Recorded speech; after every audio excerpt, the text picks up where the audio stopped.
ఇవాళ కాంగ్రెస్ పార్టీ చిన్న మెజారిటీ తోటి ప్రభుత్వంలోకి వచ్చింది. వచ్చి దాదాపుగా ఇంకో వారం అయితే 2 నెలలు అవుతుంది. చెప్పిన హామీలు నా లెక్క ప్రకారం ఏది కూడా మొదలు కూడా కాలే. బస్సులలో మహిళలు తిరుగుతున్నారు, బస్సులు పెంచలేదు, ఉన్న బస్సులనే తిరుగుతున్నారు. రైతు రుణమాఫీ ఎంత 2 లక్షల వాగ్దానం చేసింది వాళ్ళు, అది ఇంకా మొదలు కాలేదు. రైతు బంధు అన్నారు, అది ఇంకా మొదలు కాలేదు. ఉన్న రైతు బంధు కూడా ఇవ్వలేదు అంటున్నారు.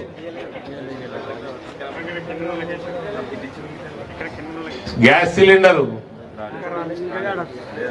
సిలిండర్ మీద 500.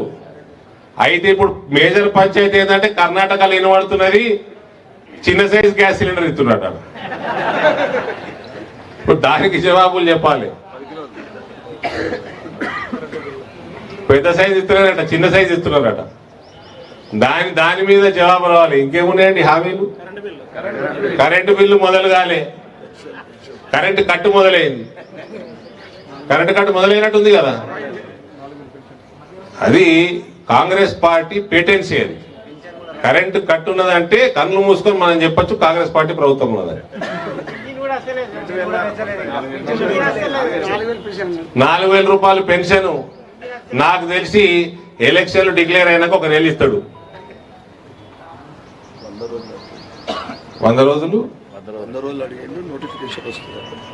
నోటిఫికేషన్ 100 రోజులు అడిగితే నోటిఫికేషన్ వస్తుందట.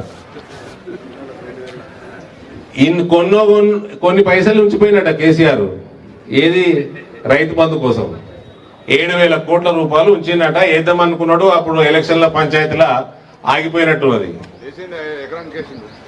ఆ తర్వాత ఎలక్షన్ల ముందు, పోలింగ్ కంటే 2-3 రోజుల ముందు వేద్దామనుకున్న ఒక కేసీఆర్ ప్లాన్ వేసిండు. అది ఎలక్షన్ కమిషన్ ఆపినట్టున్నది. అంతేనా? టింగ్ టింగ్ అనిపించలే ఎలక్షన్ కమిషన్. 7,000 కోట్లు మిగిలితే ఖమ్మం జిల్లాకి చెందిన మంత్రి 4,000 కోట్లు ఆయన తీసుకుపోయినట్టు పేమెంట్ కోసం, కాంట్రాక్ట్ పేమెంట్ కోసం. రైతులకి రైతు బంధు ఇవ్వలేదు.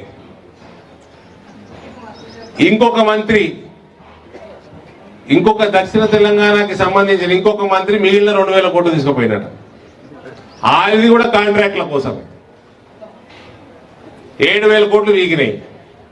రైతులకి ఇన్స్టాల్మెంట్లలో రైతు బంధు ఇస్తున్నాడు.